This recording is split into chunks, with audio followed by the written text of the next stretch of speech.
I'm Greg Tepper. That's Greg Powers, and this is This Week in Cruton. There, you did it better that time. You said Cruton. I don't know why you like Cruton so much better than recruiting. Because that's the brand. Okay. That's what we're going for. It's Greg Powers of Next Level Athlete. Follow him on Twitter at gpowers79 and follow our friends at Next Level Athlete, Next Level D1.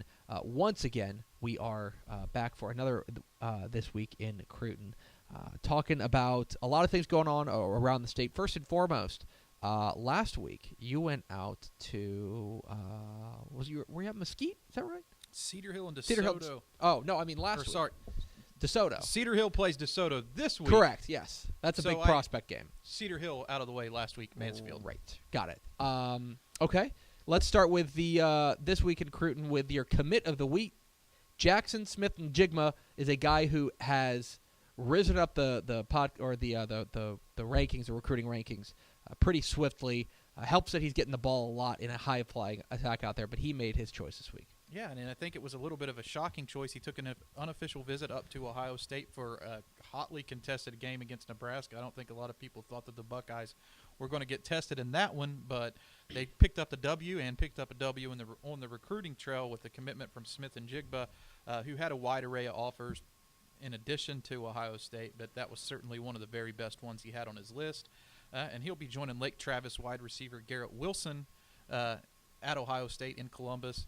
And that gives them a pretty good back-to-back haul at wide receiver in the state of Texas. Guys like J.K. Dobbins, Baron Browning up there already from the state, Jeffrey Okuda, Kendall Sheffield. So Ohio State's really putting the pressure on guys down here. It seems like Ohio State is one of those schools that they don't come in and get 7, 8 kids, but they will pick out one or maybe two and like real high-profile ones and grab them. And it seems like that's how they recruit around the country too. I mean, they have a pretty good talent base in the state of Ohio, but they're going into Texas, Georgia, Florida, California even sometimes to secure guys. And the Tate Martell kid was one of the stud quarterbacks even at powerhouse Bishop Gorman. So, I mean, they'll definitely flex their recruiting muscle when they need to. No, they certainly will. Of course, he's a big reason why the Rockwall attack is one of the most dangerous in the state.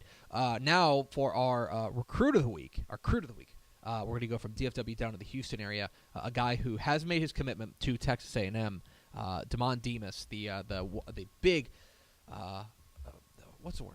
Long receiver from Houston North Force. This guy, it just seems like his arms go on forever. I thought you were going to dip much further into that vocabulary when you pulled out long. Long, sorry, man. I was gonna like explosive. There's a lot of words we can do. And I've been dying to talk about this guy, for a few weeks. He just missed the cut for some reason when he had that 5-touchdown game earlier this year of being the underclassman of the week or the recruit of the week.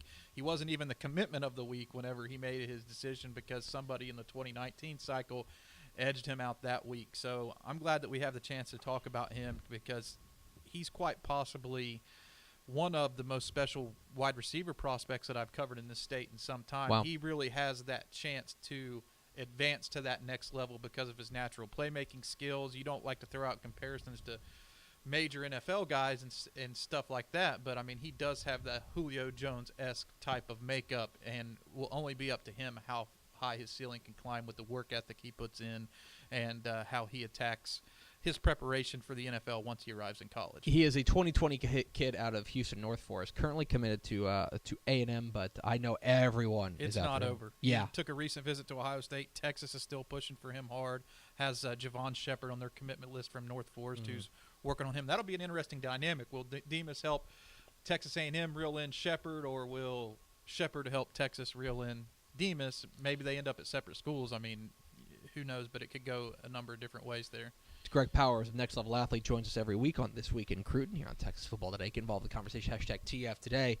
All right, underclassman of the week.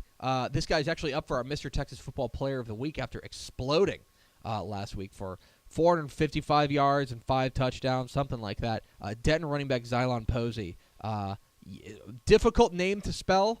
Difficult man to bring down. This kid sure put on a show on Friday night. I always forget how to spell his name when I should be locked in, but I did some research for him, talking to some coaches within that district, and one of them said, Xylon Posey's the man. Yeah. So he may be under the radar right now as it translates to colleges and D1 programs, but people in this area definitely know who he is, and I think once the colleges find out more about him, he's a guy who will pick up offers and a lot of D1 attention. Just starting to scratch the surface of his potential there.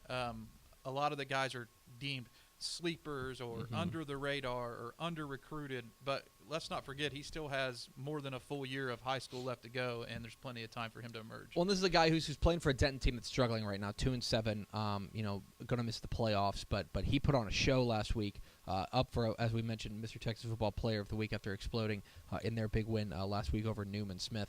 But just a junior, a guy you're going to hear a lot about, Xylon Posey, the running back there at Denton. And finally, recruit on the rise. Let's go down to the Austin area, to a private school in Austin Regents, a quarterback by the name of Wilson Long, who is starting to make some waves. And not a lot of people knew about this guy before he made his commitment, picked up an offer from Kliff Kingsbury in Texas Tech, but I got news for y'all. That Kliff Kingsbury guy knows a little bit about quarterbacks. Yeah. So I feel like whenever Kliff Kingsbury offers a guy, that's like the seal of approval. Be like, this guy's legit. And when you watch his tape too, it's really fun to watch and kind of uncanny some of the comparisons maybe that he has some of those Kliff Kingsbury quarterbacks that we know in our most recent memory. Alan Bowman right now playing as a freshman, waiting to see how his collapsed lung again works out. But Kyler Murray, Baker Mayfield, Pat Mahomes. I don't want to say Wilson Long is an elite caliber recruit like those guys. He isn't yet, but when you watch his tape, he has some of those qualities. I mean, he's a quarterback who plays with a lot of confidence and swagger and just carries himself like that on the field. He's a perfect example of being off the beaten path too, right? He's down there in Austin, not a place known for private school football. He's down there playing for Austin Regents, which is, I would say, not the first private school you think of down there in the Austin area.